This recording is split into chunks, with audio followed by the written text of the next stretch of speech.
අපි අද බලමු ලස්සන ස්ටෝරි එකක් ගැන. ඔයාලට මේක ලස්සනයි කියලා හිතනවා නම් subscribe කරන්න.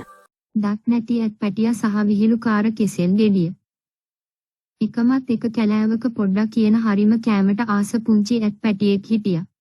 පොඩ්ඩාගේ ලොකුම ප්‍රශ්නය වුණේ එයාට තාම දත් ඇවිත් නොතිබීමයි. එයාට පුළුවන් වුණේ මෘදු කොළ සහ පළතුරු යුෂ විතරයි බොන්න.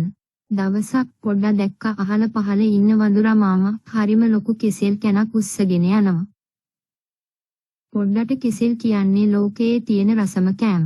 වඳුරා මාමි, ඔය කෙසෙල් ගෙඩියක් මටත් දෙන්නකෝ කියලා පොඩ්ඩා කෑ ගැහුවා. වඳුරා මාමා හරිම විහිළුකාරයෙක්. එයා hina වෙලා හොඳටම ඉදුණු කහ පාට කෙසෙල් ගෙඩියක් පොඩ්ඩට දුන්නා. පොඩ්ඩා හරිම සතුටින් කෙසෙල් ගෙඩිය කන්න හැදුවා. එයා මොකද කළේ? පළමුව එයා කෙසෙල් ගෙඩිය හොඳ වැලෙන් තදින් ඇල්ලුවා. ඊට පස්සේ මුළු කෙසෙල් ගෙඩියම කටේ දාගත්තා.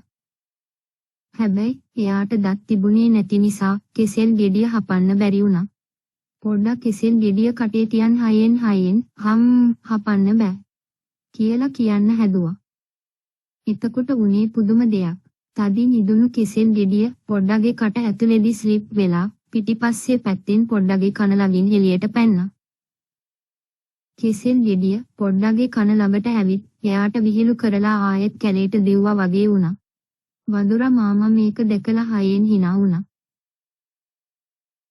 පොඩ්ඩා පුදුම වෙලා හිස අතගාලා බැලුවා. එතකොට දැක්කා Tamanගේ කන ළඟ කෙසෙල් එල්ලක් එල්ලෙනවා. එයාටත් hina ගියා. දැන් තමයි මට මතක් වුනේ. කෙසෙල් කන්න කලින් ලෙලි ගලවන්න ඕනනේ කියලා පොඩ්ඩා කිව්වා. වඳුරා මාමා ආයෙත් පොඩ්ඩට කෙසෙල් ගෙඩියක් ලෙලි ගලවලා දුන්නා. පොඩ්ඩා ඒක ඉරුවා වගේ කෑවා. එදා ඉඳන් පොඩ්ඩා කෙසෙල් කන්න කලින් ලෙලි ගලවන්න අමතක කළේ නැහැ.